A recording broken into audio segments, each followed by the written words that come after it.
Welcome to the first English language interview in the series A Man's Mission for Tibet from Londonney. So far there have been 6 Tibetan language interviews in this series, interviewing Tibetans and their contribution to the Tibetan struggle. So for the first interview in English, I'd like to introduce John Billington. First of all, thank you for accepting the invitation from Londonney to do this interview. John is a long-standing supporter of Tibet.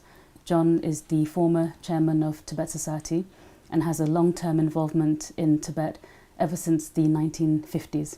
So John will tell us about his time in India, about his encounter with Tibetans, and then later on his work and support for Tibet until the present day.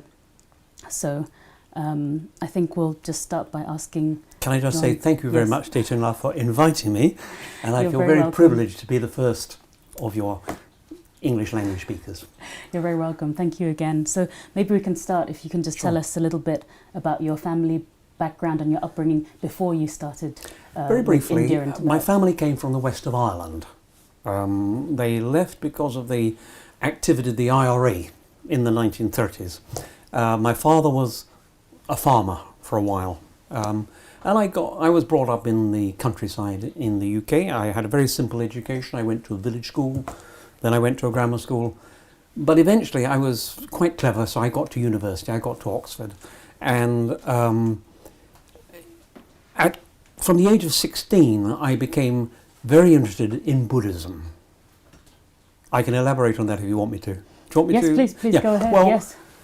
When I was 16, I was actually at a boarding school.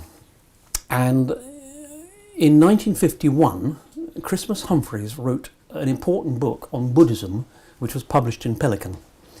And in those days, all young people educated themselves by reading Pelican books, because there was no television. So I read this book on Buddhism, and the chapter on Tibetan Buddhism especially interested me. And at the age of 16, I first had the idea that I would write to the Dalai Lama because we were of a similar age. And I could picture him studying in Tibet while I was studying in the school in St. Albans. I didn't write because I had no faith that the postal system between England and Tibet would work.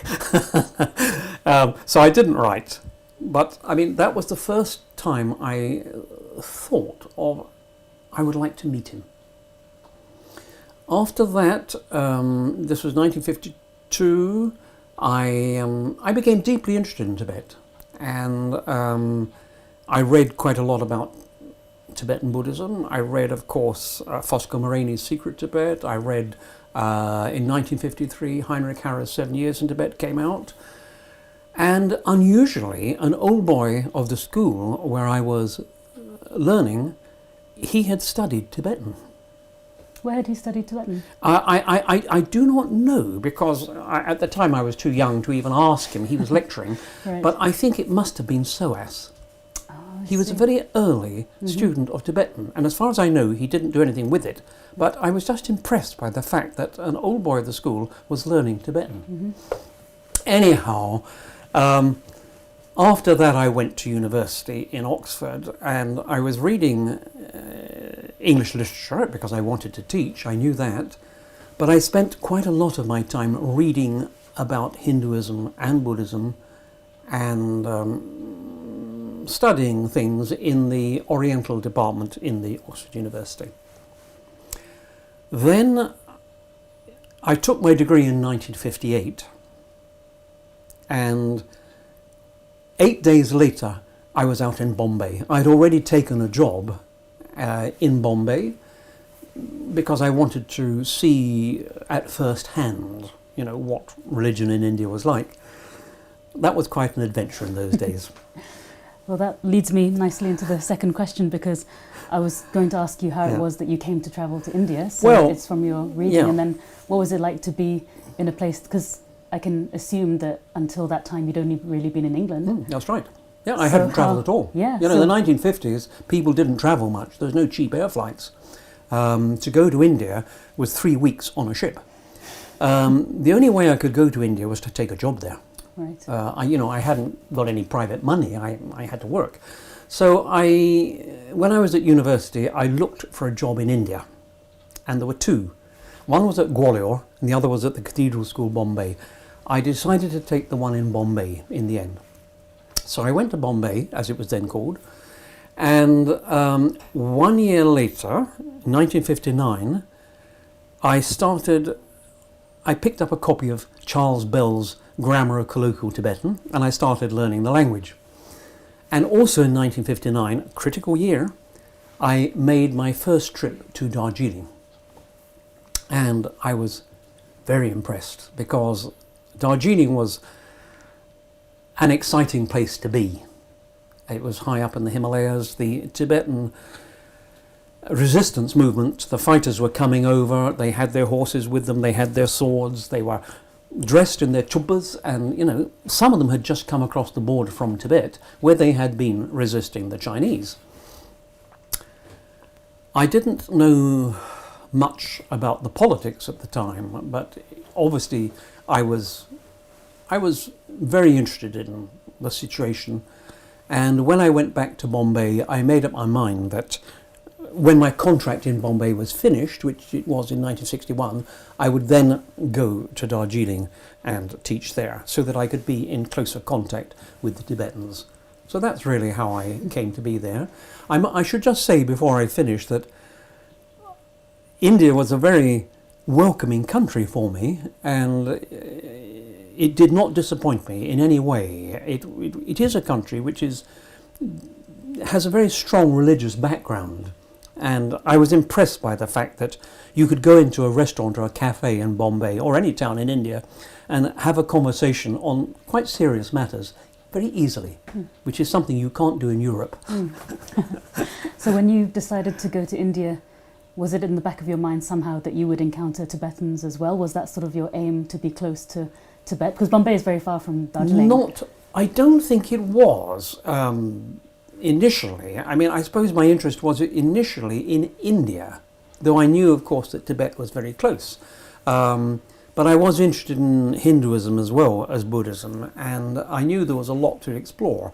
My family had no contacts with India, but, it is an enormously interesting place to be. It's such an ancient civilization, and there was so much of interest, particularly in the religion, in Jainism, Sikhism, Hinduism, Buddhism, and Islam. They're all in India.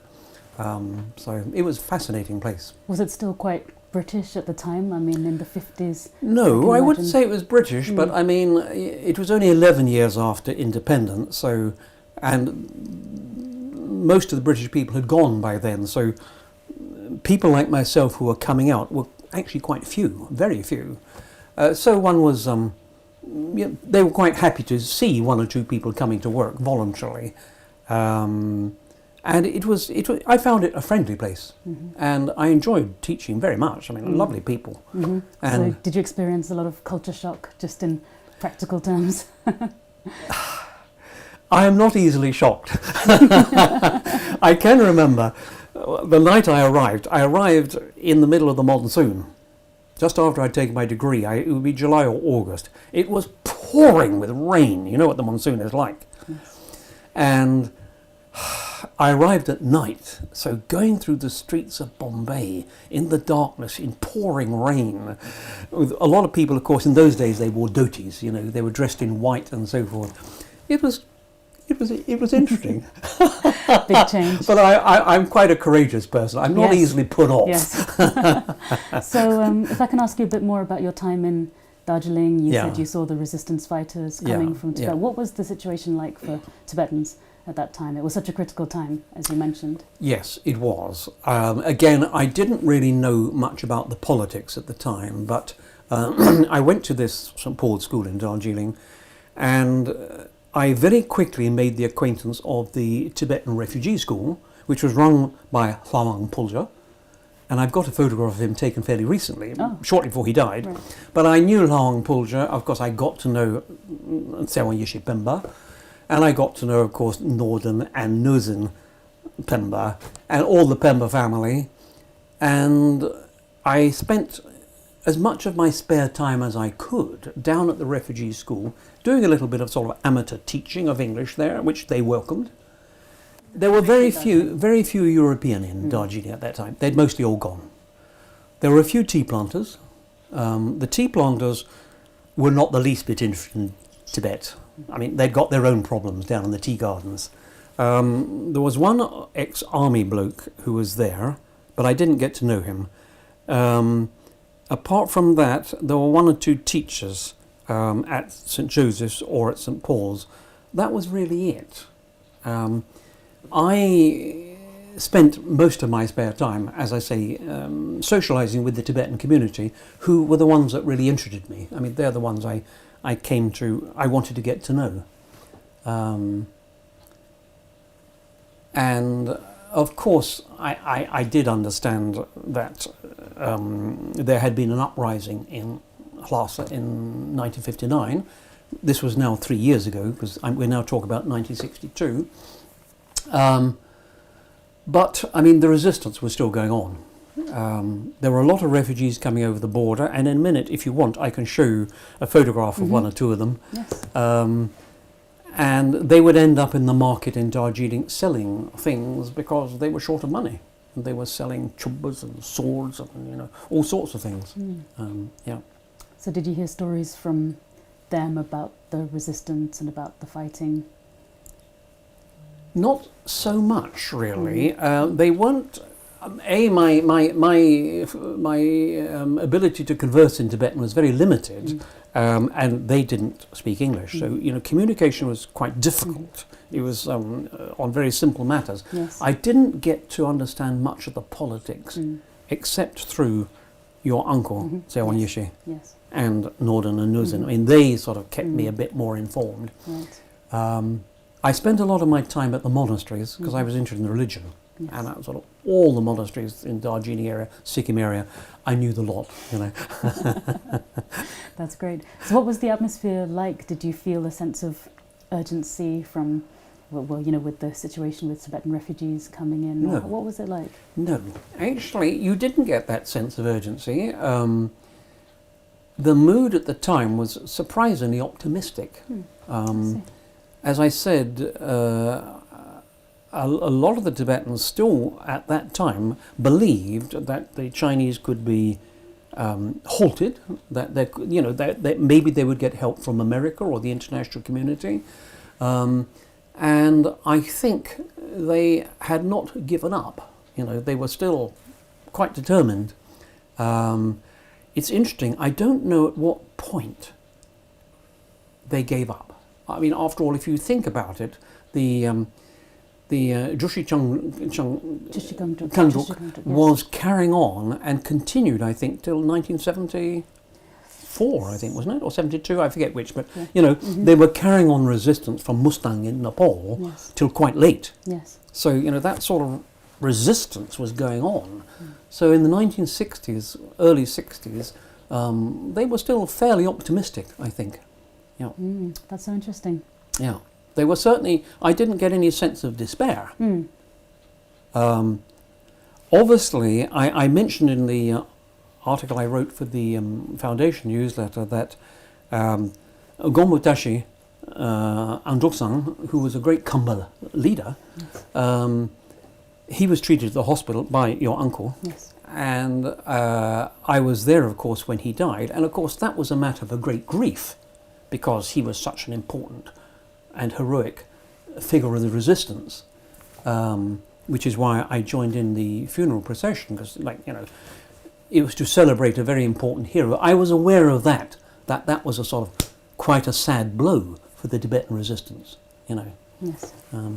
The next really sad blow after that was really when the Nepalese government disarmed the resistance fighters who were in Mustang. I see. That was that was the sort of end of the resistance then, really. Right. Yeah. Yes. So, in Darjeeling, what was your sort of everyday life like? Did you assimilate quite well into? Yeah, absolutely. Oh, I loved it. You loved it. I loved it. I could have stayed there for a long time. The reason I didn't stay because the Indian government at the time was did not like what they thought of as neo-colonialism. That is to say, European people still doing jobs. They thought any job done by a European could be done by an Indian. Oh, fair enough. I see. And before I left, in the mid-1960s, they were beginning to replace the British tea planters with Indian tea planters. Now, I knew then that the same was going to happen with teachers. I mean, there were very few British teachers in it, just a handful, but they were being replaced by Indians. Instead of having a British headmaster, the next one would be an Indian headmaster, and so forth. So I could see that there was no future there, that, I had to get back to the UK and get recognised there. So otherwise, in terms of enjoyment, I could have stayed there a long time. So you stayed in India from Bombay to Darjeeling. You must have been there 7 years. 7 years. 58 to 65. Mm-hmm. Yeah, a bit short of 7 years. Wow, that's a very long time. It is quite a long time. Yes. But I had a leave in between. I went back to the UK for 6 months and came out again. Oh, I see. So that was okay. Yes. But I made a lot of good friends among the Tibetan community, chiefly with your family, Yes, of course. of course. But with Yes. other people as well, That's great. Yeah. And I learnt a lot. Yes. And did you study Tibetan at Yes, that time? I did. Yeah. I am not very quick at learning the language, but I mean, I did learn to write it. I can write it. And I can read the script. Yes. But I'm not fluent. Even now, I'm lousy, really. I'm bad. But I try to speak a bit. Did you study Buddhism in any kind of formal way? No, I did not. No, I did not.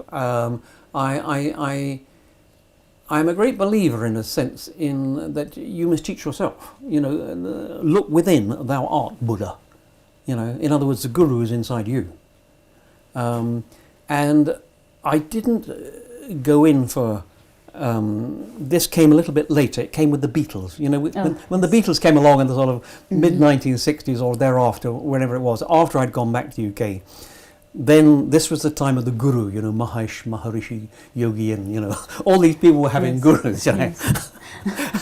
I didn't that was after you. That was after me. Yes. And I didn't go in for that. I felt really, you should be able to learn this and understand yourself, really.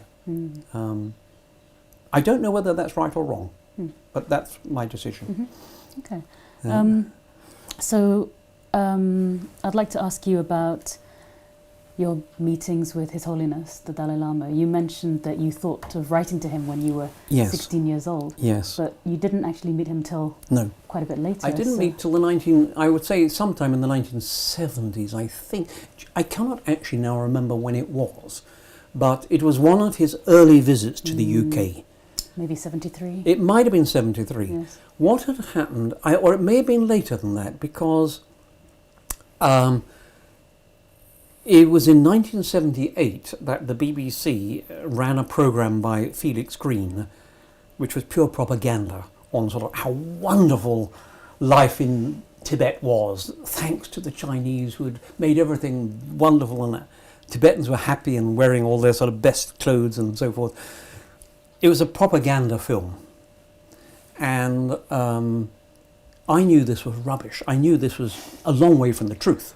Yes. And I wrote a letter to the Daily Telegraph, which was a serious newspaper in those days, and they published it at great length, a huge length, about 20 column inches, of my objections to this film, pointing out the inaccuracies and pointing out that Tibet had been an independent country and had been invaded, and the religion and the human rights of the people had been hugely damaged.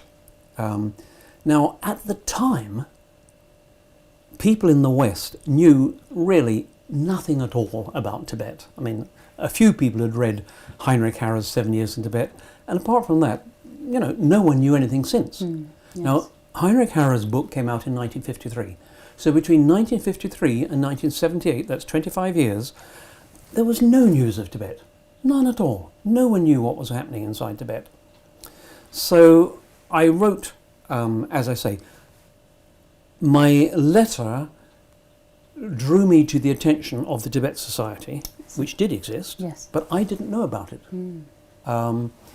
And someone from the Tibet Society arranged for me to meet His Holiness, and it was all thanks to the fact that I'd written so forcefully in my letter so supporting. you didn't meet him until after 1978? It may have been. It must have been after 1978. Oh, I see. It must have been after 78 because it was after that. Yes. Oh, I see. I think that's right. That's my memory. Did you tell him that you wanted to write to him when you were 16? No, I didn't actually. You could have been pen pals. I don't think I did think of that, shall I?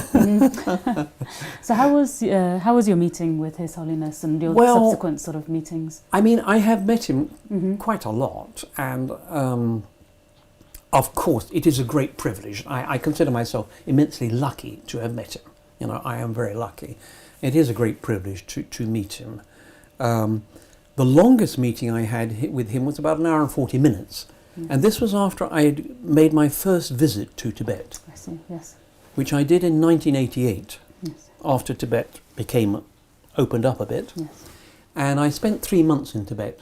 Yes. And I came back to India, to Kathmandu, and then to Dharamsala. And I arranged to meet His Holiness. And because I had quite a lot of information, he questioned me at great length. So I had a very long interview with him.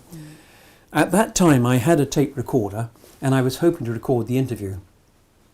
And after the interview, His Holiness sent a message to my hotel and asked if he could have the tape. Ah.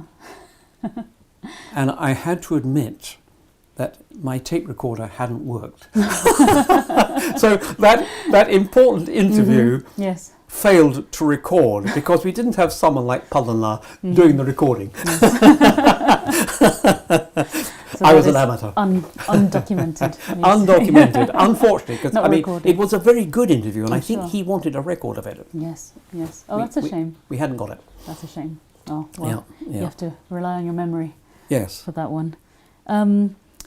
You were involved somewhat in his nomination for the Nobel Peace Prize. Yes. Can you tell us a little bit about Well, that? as far as I know, now I don't want to claim credit unless it's due, and I don't know. But as far as I know, I was the person who proposed His Holiness first, who had the idea. Which year was that? 1983. 83. Now this is recorded in. If you look at the minutes of the Tibet Society, I've always been a person with ideas. You know, I sort of tend to think of things to do.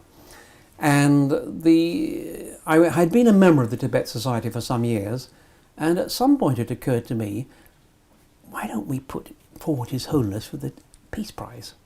So I went to a meeting. I was teaching in Derbyshire. I came down by train to this meeting. The president of the Tibet Society was Lord Ennals. Now Lord Ennals was an excellent bloke. He was a great supporter of the Tibetan cause. And I said at this meeting, you know, why don't we put forward His Holiness for the Nobel Peace Prize? Now, that suggestion was met, I remember it was met with astonishment. No one seemed to have thought of it, you know. I said, well, why not? Why don't we put him forward? You know, it would be a great thing if we could get him the Nobel Peace Prize, and it would raise the issue of Tibet. Lord Ennals, who was president, thought it a good idea, and he said, right, John, he said, will you write to the Nobel Peace Prize Committee and find out how we go about it? Which I did. I found out, I forget where I found out, but I found out the address of the Nobel Peace Prize Committee in Oslo, I think it was. I wrote to them and I got a reply. I've actually got it with me, or I've got some of it with me. Great. And they explained to me, I said, I want to nominate a person for the 1984 Nobel Peace Prize. Oh, I remember the date. I said Yes. 1984 because I thought you could do it quickly.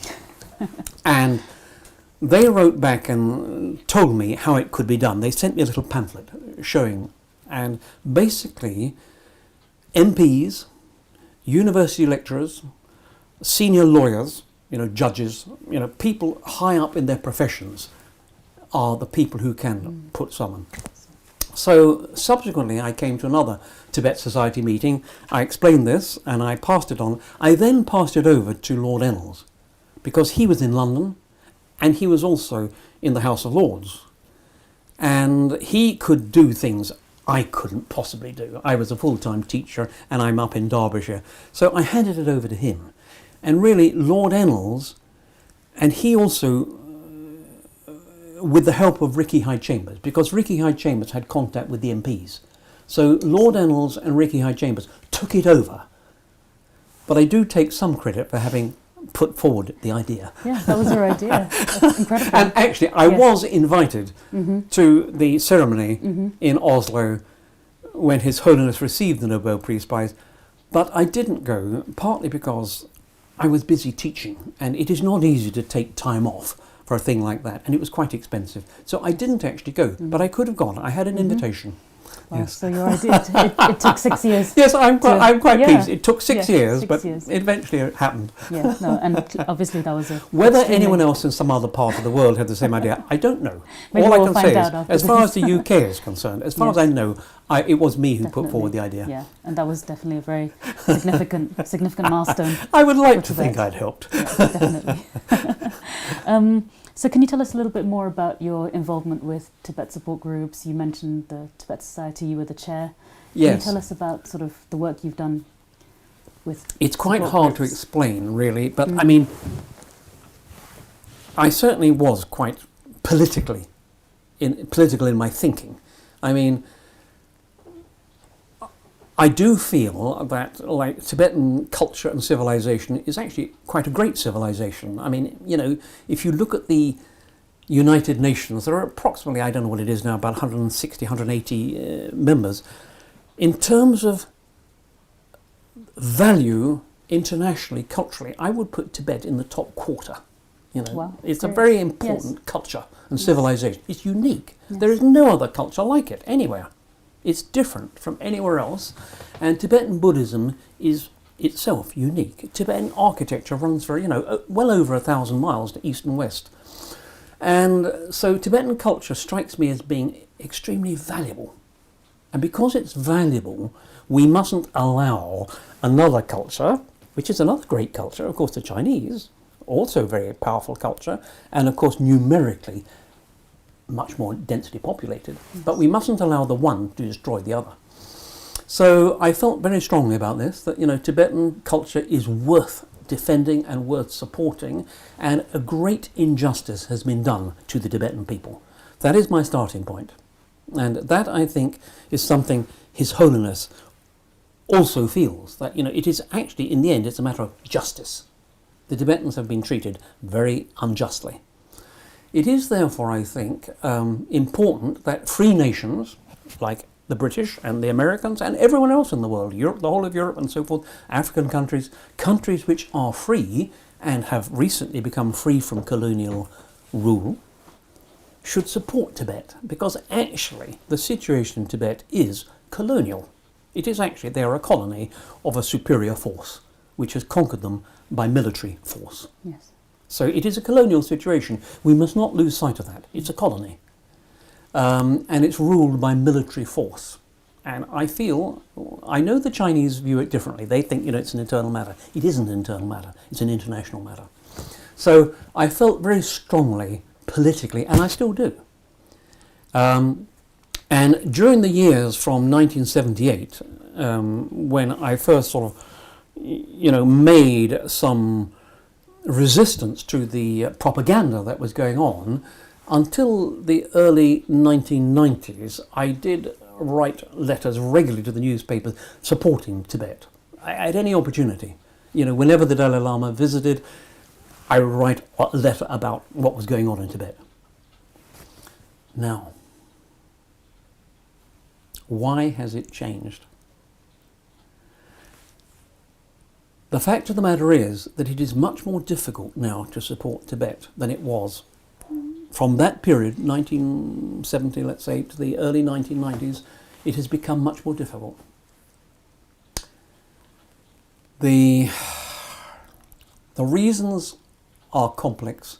Do you want me to explain? Mm-hmm, yeah, please. I'll go do my ahead. best to Yeah. explain, in my opinion, what has happened. Yes. I think in 1985, His Holiness changed from seeking a plebiscite for Tibetans whereby they might express their wish for independence, he changed to seeking what later became called a middle way approach of autonomy within China. The Strasbourg Statement.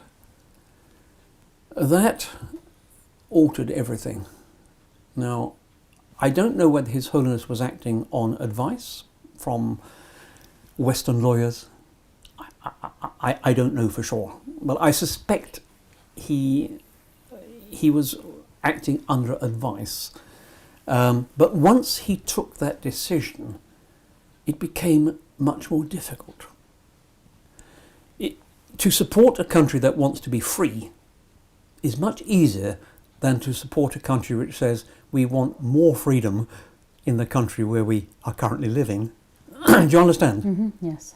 So as long as you could say sort of, freedom for Tibetans, that is a much better rallying call than say, human rights. We want to improve their human rights. So it became politically much more difficult, and it still is.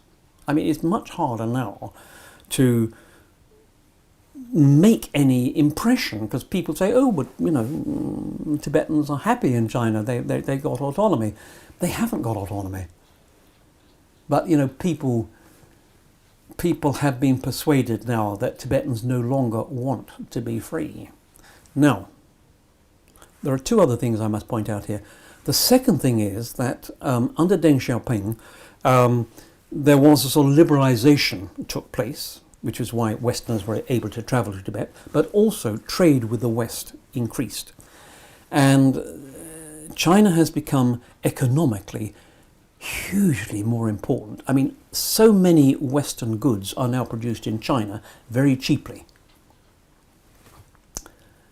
Sir Charles Bell, as long ago as the 1920s, predicted that the problem for Tibet would always be that the economic clout of China would outweigh the moral justice of the Tibetan cause. And that is very true now. The economic clout means that no government, British, American, German, French, you name it, no one wants to upset the Chinese too much, because the Chinese can punish them by cancelling contracts for aeroplanes or tanks or whatever it is. You know what I mean? They can just sort of make life difficult. And there is a third point. I asked His Holiness about this on one occasion after he'd made his Strasbourg statement, and I was trying to explain to him that it is more difficult now to campaign. And his answer was, and it's a perfectly good answer, he says, well, we are not free. We do not have passports. But you are free. You have passports. You can speak for us. But it's not so easy. You can't. Actually, we can't speak for Tibetans. We can't say Tibetans really want independence if His Holiness has said we're happy to have autonomy within China. Do you understand? So when you were involved with Tibet Society and you were more politically active, was it the time when you feel like it was easier to do that? I mean, so all this 80s? was, I ceased to be chairman in 1996. As long as that was going on, I tried to campaign. I was writing off letters and so forth. I was doing what I could to keep the political situation in people's minds. And the Tibet Society did invite His Holiness, along with some other organisation, to the UK in 1996. And we had these big public talks and so forth. And we had, interviews on the radio and so forth. After that, when I stepped down from being the chairman, I think the times changed also a bit, but there was perhaps less... perhaps the people who took over from me were not so politically willing to make a fuss. I'm not quite sure really, but at any rate, all I could say is that opportunities appear to have decreased. It's very interesting you mentioned that, because the time that we're talking about from the 80s, 83 till 89 to the Peace Prize, and then you were the chair until 96. And then after 96, Yeah. actually Tibet became a lot more visible in the world. Yes. And Yes. so many more people found out about the Tibetan Yes. situation Yes. in that time. That is right. But then that was the time where, in your assessment, it actually was after Strasbourg and after... Yeah. Campaigning. Yes. Campaigning Yes. was superseded by tourism. I mean, it's an irony. I see. I Yes. mean, you know, as I say, in the late 1970s, 78, end of the 1970s, Western people knew very little about Tibet. Because how could they know? You couldn't travel there. Reporters couldn't go there. The only reporters who got to Tibet were communist sympathizers like Felix Green. Otherwise, you couldn't get there. So there was no news coming from Tibet. Now, in the 1980s, China opened up Tibet to tourism for the first time. And it did that because it was confident that it had got Tibet under control, that Western tourists could go there without there being riots and problems. Western tourists, by this time, had got to know quite a bit more about Tibet. You know, they had been educated from the 1970s through the 1980s. They were educated. You know, people were writing for the newspapers. People like Jonathan Mirsky and John Gittings for The Guardian, they were becoming much more educated themselves about Tibet. You know, they learnt a lot too. And their articles in the newspapers informed people about Tibet. And then there were things like, disturbances and so forth, uprisings, and these got reported. Western tourists were able to go, and the tourists who went were mostly interested in the religion. You know, they were people who were interested in Dharma.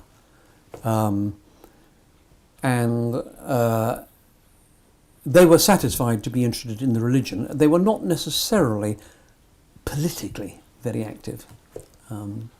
But you're right, there is an irony. Yes, interesting. Yeah. You know, that more people in the West visited Tibet for a certain period. It's now stopped again and it's a trickle again. But for a while in the 1980s and 1990s, you know, there was a fair amount of tourism to Tibet. But political campaigning has not really reflected this or taken off. No. Actually, I did want to ask you about your own trips to Tibet, because you started to go there in the late 80s, and you mentioned at the beginning that you had read Fosco Moreni's Secret Tibet. You'd read 7 Years in Tibet, Heinrich Harrer. So how was it actually to travel to Tibet after such a long engagement through books? Oh, like paradise. And then finally actually to be able to travel. For me, there. it was paradise. You know, this is what I've been waiting for all my life. When I got to Tibet in 1988, you know, I'd been interested in 1952. That's what, 36 years. 36 years I'd waited to get to Tibet. You know, I'd been in Darjeeling. I'd met Tibetans. Finally got there in 1988. It was marvelous. I loved it. I was very excited to be there, and you know, I talked to people a lot and so forth. Although it was forbidden, I gave out huge numbers of Dalai Lama photographs all over the place, secretly, you know, when the Chinese weren't watching. But you know, and I took lots of photographs because I knew when I got back to the UK, I would want to go giving talks and so forth. And I took lots of photographs of the ruins, and I can show you one or two here. I've got them if you want them later. But I was impressed, and in some ways, of course, slightly depressed by the amount of destruction. Because when you went to Tibet in the 1980s, what you saw was a civilization which had been destroyed. I mean, you went to Ganden, and I walked to Ganden on foot, because I wanted to, it was a pilgrimage. I walked to Ganden, it took me 6 days on foot. And when you get there, it is as if it's been bombed. It is destroyed, you know, building after building was just flattened onto the ground, you know. Of course, they've done some rebuilding since then, but everywhere you went, even the Yambu Lakang, of which you have a photograph here, the original one had been destroyed. What was there was a reconstruction. And you go to somewhere like Shigatse, you know, and you see the Shigatse Dzong, which was at one time the second greatest fought in Tibet, flattened. I mean, the scale of the destruction was war, you know. And that ought to fill visitors with indignation. But I think a lot of people visit Tibet and they don't really understand it. They don't know what's going on. They need to be told. You know, you could say that a lot of education is still needed. You see, if you travel around Europe, Europe is full of ruined castles. But they were ruined about 1,500 years ago or 1,000 years ago. And people who go to Tibet, they see all these ruins of monasteries. I don't think a lot of them realise how recently they've been destroyed. That they've been destroyed within living memory, you know, within my lifetime, which is quite different. So I hugely enjoyed being in Tibet. And you know, if I could go back now, I'd go back. Did you travel mostly to Lhasa, central Tibet? Every time I went to Yes. Lhasa, but I always went walking as well.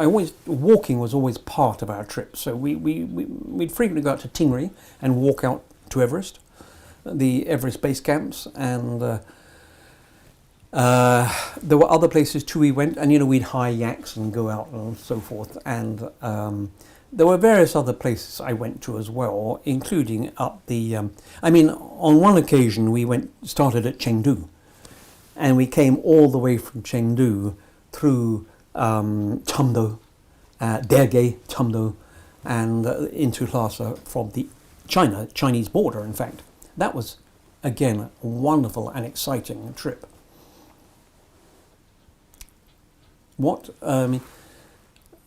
One of the reassuring things about Tibet is that it is in many ways a very empty country. You know, there are still, you can travel for mile after mile after mile, which hasn't changed all that much. What you notice is that the towns have become settled by Chinese incomers. But most of the countryside where the farmers and the nomads live, that is not much changed. You know, that is still much as it was. Yeah. Does that answer your question? Yes, roughly? absolutely. Yeah, no, I was very interested because you had read a lot. Yeah. When you were very young. Yeah. Then you had had the experience in India. It was just as I expected. Oh, really? It was wonderful. Yes. I knew it was going to be empty, and I love that. I love that sense of enormous space. You know, that immense sense of space and silence, and not too many human beings, you know. It is, you know, if you look at the world religions, they spring up in places where it is easy to contemplate, in deserts. And I mean, Tibet is really high altitude desert. And Tibet is ideal place for a religion, because it is largely silent, it is largely empty, you're in contact with the world, the earth as it was made, if you like, not by human beings, but by the great creative force. So you're in contact with this, with wonder, you know, with something wonderful. Yeah. So how many times did you travel there? I went 9 times. 9 times? Yes, 9 times. That's a lot. And I was taking a 10th party when I was turned back. The Chinese refused me a visa. By this time they'd got wise to who I was, and after 9 trips? Yes, they got wise. I mean, by this time they'd got computers. I see. As long as they had no computers, Yeah. I could get through. But by 2001 this was, they were computerized, and they could bring up my name on their computers and say, no. So I was banned. So your last trip was 1990? It was actually 2001. Oh, so Yeah, you it's have been since then. 2004. It was 2004 where I was turned back. I was taking a trip in 2004. I arrived at Kathmandu. Everyone was allowed to go except me, who was leading the trip. And you have this group passport, and against my name in letters 2 inches high was cancelled. Then I knew they didn't want me. Oh, So you haven't been able to go back since No. then, or you haven't tried? Not so far. Not so far. No, I do not give up hope. I do not give up hope. Absolutely. Although I am now quite old, I would still like to go back. Great. I wanted to ask you, you've talked a lot about your interest in Buddhism, Yeah. Hinduism. Do you still keep up that interest, and would you call yourself a practicing Buddhist, or have you been drawn to any other religions? No. Buddhism is the one that has influenced me most. I'm not a great believer in labelling people. So, if people say, have you converted to Buddhism? I say, no. It's not a matter of converting, It's like Mahatma Gandhi, who said, whether you're a Hindu or a Christian or a Buddhist, these things don't matter, Whatever enlightenment is, moksha, nirvana, enlightenment, I would compare it to the top of a hill, or like Mount Everest, and there are many ways up. You can go from the north or the south or the east or the west. You can go up the Christian path or the Buddhist path or the Muslim path or the Taoist path. There are many ways to the top. And you don't have to sort of say, I'm this, that or the other. The important thing is that you practice something that will bring you nearer enlightenment. That is quite simple, I think, really. I mean, love of your fellow men is important, Unselfishness is very important. Compassion. I like the Buddhist term, behaving skillfully. A skillful act is one which brings benefit to other people, maximum benefit, So I would say I am, if you like, when I go to Tibet, I say, yes, I number you. I am a Buddhist. Yes. That is the way I think. But if people in the UK ask me if I'm a Buddhist, I say, well, I just say I've been influenced by Buddhism. Because, as soon as you say I am a Buddhist, they put you in a category, oh, you're that and I'm this, we're separate. Right. It's like Catholics and Protestants, it's Shias and Sunni Muslims. It's better not to say. It's just I say it has influenced me a lot. But I can tell you that I practice as a Buddhist, yes. So that's something that's influenced you your whole life? It has influenced my life very much. Yes. It is very important influence, yes. Incredible. And I do think that Buddhism is the greatest cultural artifact that Tibet possesses. It is hugely important. Now, you and I know that Tibetan Buddhism has been heavily influenced by the Burn religion which preceded it. And it is a very interesting religion because, many of the wrathful and peaceful deities and so forth are very different in the Mahayana tradition from the Hinayana. And this is fascinating. It's fascinating and interesting, but it's not essential. I mean, the essential Buddhism can be practiced whether you're in Sri Lanka or Burma or Tibet or in the West. Essential Buddhism, you don't have to understand all these different deities, and that is not important. They are peripheral. They are sort of less important. So you've mainly been self-taught. Self-taught, I would say. Yes, I mean, I've done it through reading. Yes, through reading. You haven't followed any particular teacher? No, I haven't. No. I don't know whether I should have done or not, but the way I've approached it has been to. I remember reading in 1952 in Christmas Humphreys, "The Buddha only points the way. You yourself must walk the path." Now that's critical. You have to do the work. You can't. No one else is going to get you to enlightenment. You've got to do it. It's through discipline, restraint, and understanding. But I do think it's a religion of self-improvement, if you like. Yeah. Great. All right. So I'm going to move on to something slightly different, where I'm going to ask you to reflect about your time in the Tibet movement. So I'm going to ask you if you can recall your best moment, or the moment that you remember with, a fond memory of your time with the Tibet movement. Gosh, that is quite hard. Obviously, I remember with some mild mini pride the fact that I did put forward the idea of His Holiness for the Nobel Peace Prize. I remember with huge joy my arrival in Lhasa for the first time in 1988. That was really the culmination of a dream. That is what I had wanted to do. So arriving in Lhasa at last in Tibet, seeing it for myself, as distinct from reading about it in books, that was hugely exciting. That would certainly be a memorable moment. Obviously, meeting His Holiness, of course, is always memorable. And, I do feel very privileged to have met him on a number of occasions, of course. Those are key moments, I think. Yeah, some real highlights. But I enjoyed my time in Darjeeling very much too, and I am hugely grateful to the Pepper family, who were very good to me, and from whom I learnt a lot. And as I said in the article I wrote, it was Dr. Pember, for instance, from whom I learnt, this Darwinian thing. When I used to sort of be upset at the way the Chinese had destroyed so much in Tibet, he would say, well, it's very philosophically, he said, well, Darwin, you know what Darwin said, if it's of value, it will survive. If it's of no value, it won't survive. So, yes. I learnt that from him. And also, as I said in my article from Punta Wangyal, I learnt that instead of sort of constantly seeing the Chinese as the enemy, you've got to see them as your friends. You've got to, in a sense, convert them. You've got to remember the Chinese are also human. They're also your neighbours, particularly with Tibetans. They're your neighbours. You've got to get them, in a sense, understanding your side. And you've got to trust their sense of justice, ultimately.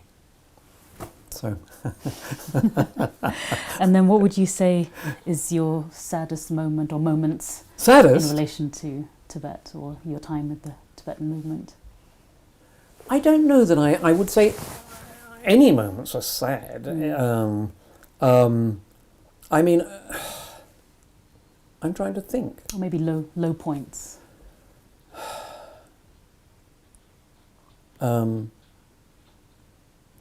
I think things like the Dorje Shugden controversy is very unfortunate. I think, the problem, it is not only a Tibetan problem. All countries have traitors within their own community. Every country has got people who are opposed to the majority will in the country. And you can always stir up trouble. Now, the Chinese are very good at stirring up trouble within the Tibetan community. And it's easy to do that because the Chinese are rich. If you give a certain amount of money, whether it be to Reting Monastery or to the Dorje Shugden movement, or to a communist magazine in Bombay, which is lampooning His Holiness in 1959, Blitz. Yes. If the communist government in China gives money, they can cause division within the Tibetan community. I think in 1996, when His Holiness came, I do remember writing an article on the Dorje Shugden movement and trying to explain it. And it's quite difficult to explain, as you know. It's a very complex topic. But trying to explain this so that Western people could understand what was going on, But I think it is very sad that when His Holiness comes to the West to teach, there are some Tibetans and Western supporters who sort of are shouting down and saying the Dalai Lama is a fascist, all that sort of rubbish. It is rubbish. Yeah. We want human rights. The Dalai Lama was stopping them. He is not. Yeah. So the division within the Tibetan community is, I think, sad. Yes. And it is hugely important that Tibetans from the Tsulkusum, whether they're sort of Amdos or Kambas or Utsangpas or whatever, that they are united. Whether they belong to this sect or that sect, they are united. Because opportunities will come. At some time in the future, Tibetans are going to have the chance to achieve independence again. I really think that will happen, and they've got to be united to do this, because if you're divided, you're weak, Everyone knows that. In political circles, everyone knows that if you divide a people, it weakens them. Even if you look at the politics in the UK at the moment, if you can divide the Conservative Party or the Labour Party, you weaken it, because people are fighting one another. Yes. That's very true. So that's the saddest thing, is the division within the Tibetans. Yes, I think that's true. And also, anytime you do have this kind of division, it makes the movement a lot weaker. Swami Vivekananda, very wise Hindu teacher, he said, "That which unites is good. That which divides is bad." And it's a great truth. Unity is good, division is bad.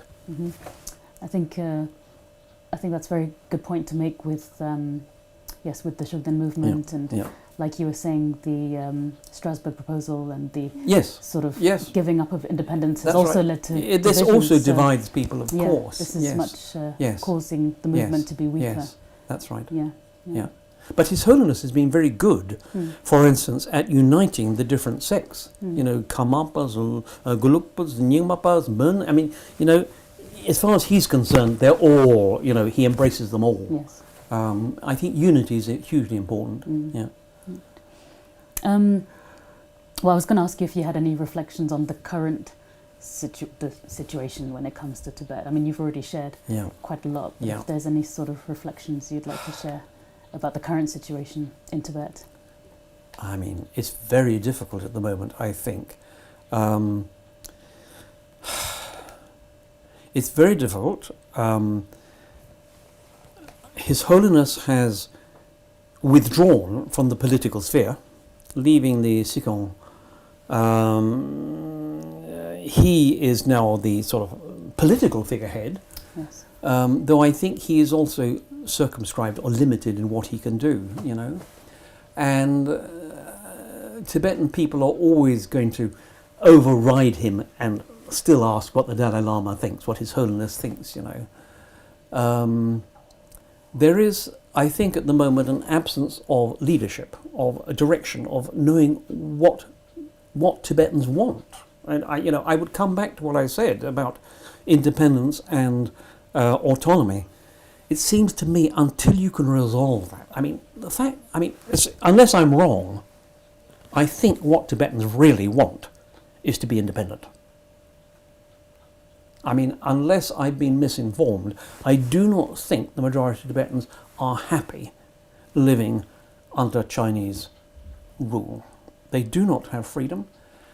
They do not have religious freedom. They cannot even choose the next Dalai Lama from their own people. They cannot choose the Panchen Lama without being countermanded and told that, no, you can't have him. Tibetans do not have freedom to educate their people through their own language. They do not have freedom within the monasteries in Tibet. Now, any sane person would say people in that situation must want to be free. In that case, they must want to be independent.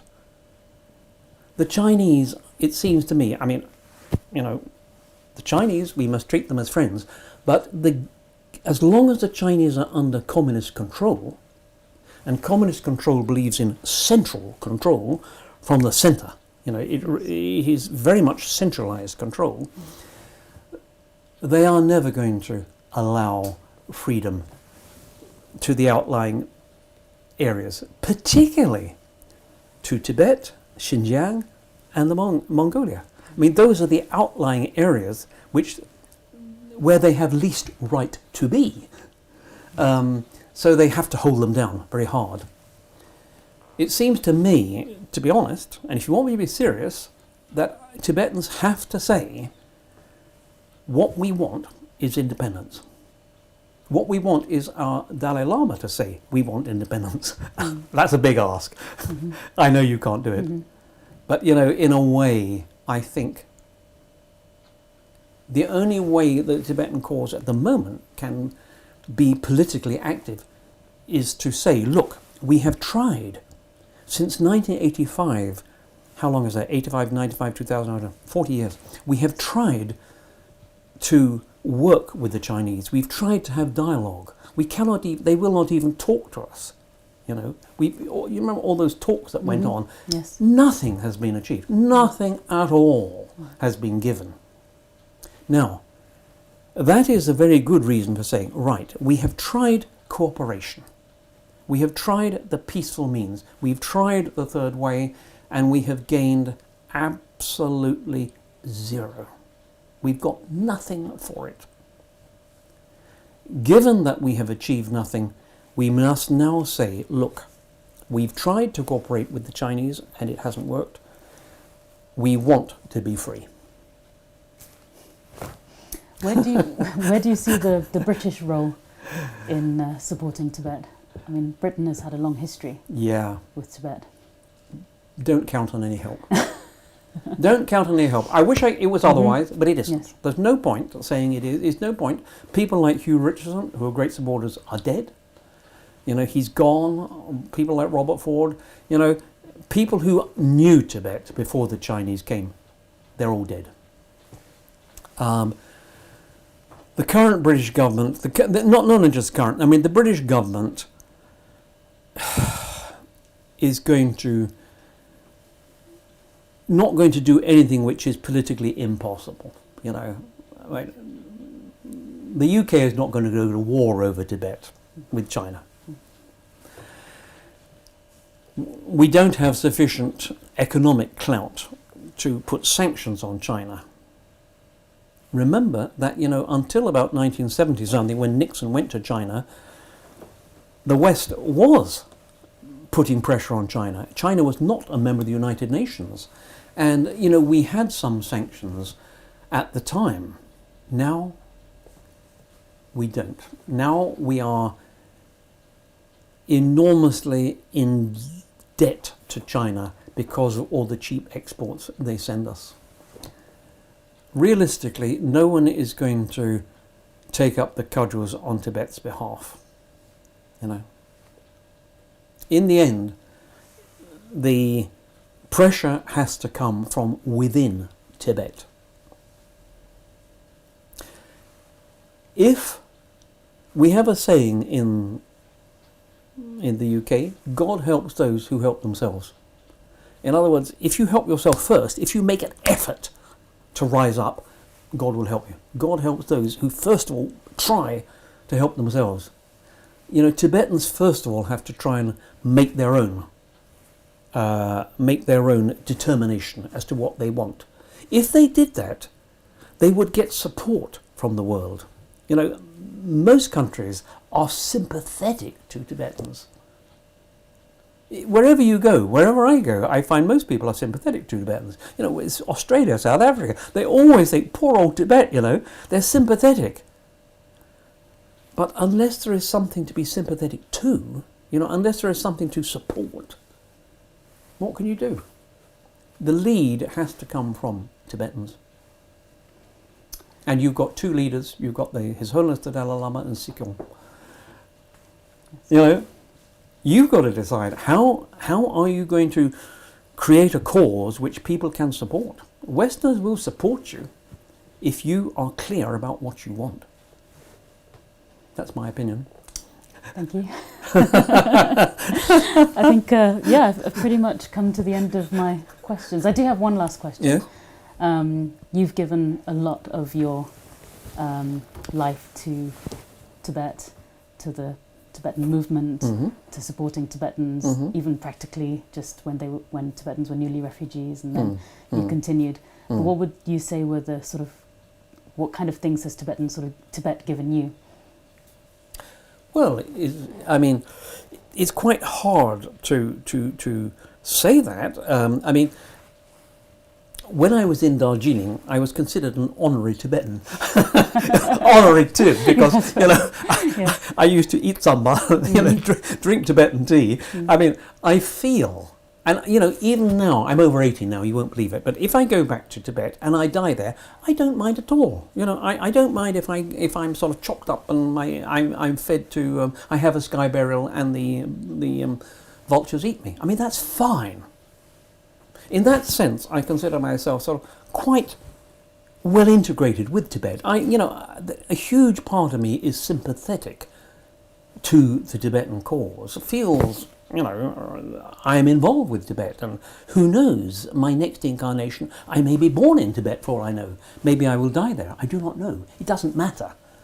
But I do feel, apart from my British identity, my other identity would be Tibetan. I feel very closely involved with Tibet, both as a country and as a culture and as a people. So I don't know what more I can say, really. They've given me a lot, and yes. I benefited a lot. I would say spiritually, spiritually, yes. in terms of the wisdom and the understanding, and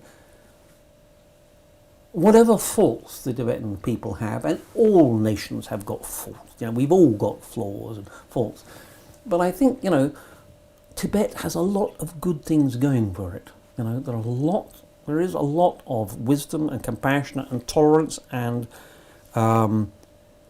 I think Tibetan culture is something you should feel proud of. That's all I can say. Thank you for that answer. I think there isn't that much left for me to do except thank you for this interview. It's been really interesting hearing about your lifelong connection with Tibet. I'd like to offer you a kata. That's very kind of you. For everything that you've done. Oh, sorry, I dropped something, but there we are. Now, I'm not sure. Yes, that's very kind of you. Thank you very much. Right. Thank you very much. Thank you.